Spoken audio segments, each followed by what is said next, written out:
Պարոն Սիմոնյան, ընդդիմությանը հորդորում են հասարակական գործիչները իմպիչմենտի նախաձեռնությամբ հանդես գալ։ Դուք ինչ եք կարծում, եթե այդ ծրագիրը մտնի խորհրդարան, կլինեն կողմ քվեարկողներ ԿՊ-ից։ Դե իհարկե ոչ։ Բայց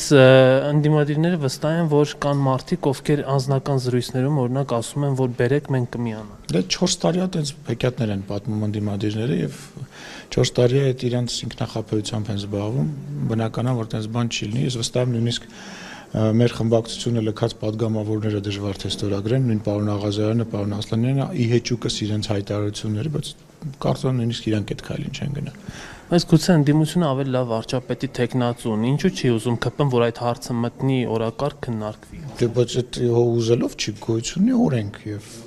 վարչապետը ընտրված է, վարչապետը օրինական ձևով ընտրված վարչապետ է, օրինական իշխանություն է, այտենց շաբաթը մեկ ինչ որ մեկը ասի ես միգուցե ավելի լավ տեխնացու եմ, չեմ ասում, ավելի լավ տեխնացուն ով է։ Ով է այդ տեխնացուն։ Ասենք օրինակ նախկին նախագահն է։ Որ մի, նախկին նախագահան իր ժամանակ չի կարողացել ընտրվի, ոնց է նախկին նախագահը ընտրվում։ Ոչ Ռոբերտ Քոչարյանը, ոչ Սերժ Սարգսյանը այնպիսի ընտրություններով չեն դարձել, այսպես ասած, նախագահ, որը որ միջազգային հանրության կողմից եւ Հայաստանի հանրության կողմից վստահություն ունեցել։ Իրանք այն ժամանակ, երբ որ կատարյալ իշխանություն են ունեցել, չեն կարողացել ընտրվել, հիմա ոնց են ընտրվել։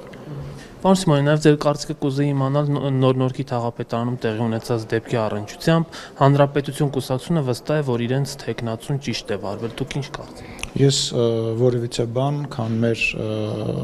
հայտարարությունը չեմ ուզում ավելացնեմ, մեր խմբակցության հայտարարությունը, դա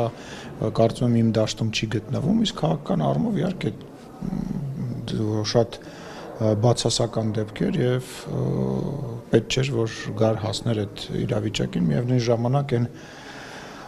լկտիությունը, որը որ այսօր որոշ մարդիկ խոսքի ազատությունը որ խառնում են լկտիության հետ, նույնպես խնդիր է եւ պետք է կարծում եմ ոսկե մեջինը գտնվի, որ ոչ քաղաքական ակտիվիստը, ոչ ավականին, ոչ չգիտեմ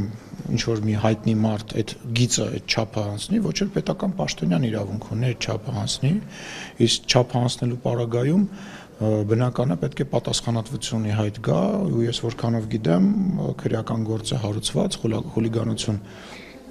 հոդվածով եւ կարծում եմ իրավական գնահատականը առնվազն կլինի, իսկ քաղաքական գնահատականը դա արդեն քաղաքական կուսակցության որոշելիքն է։ Դուք եք կարծում, որ ՌԴ դեսպանատան կողմից էր կազմակերպված, օրինակ Արամ Սարգսյանը նման միտք է արտահայտել։ Ես հենց նոր գալիս եմ ՌԴ դեսպանի այդ հանդիպումից եւ կարծում եմ ճիշտ չէ, որ ես հիմա ինչ որ գնահատականներ տենց քաղաքական տամ, առավել եւս մենք հիմա սպասում ենք Ռուսաստանի Դաշնության Դաշնային ժողովի ղեկավարի այցը Հայաստանի Հանրապետություն, հիմա ինչ որ քաղաքական նման գնահատականներ կարծում եմ իմ կողմից տալ տեղին չի, բայց իմ գնահատականները ընդհանուր առմամբ իմ գնահատականները կարծում եմ որևիցե փոփոխություն ստանալու առիթ դեռ չեն ստացել։ Մի մոռացեք հետևել մեզ Facebook-ում, ինչպես նաև բաժանորդագրվել մեր YouTube-յան ալիքին։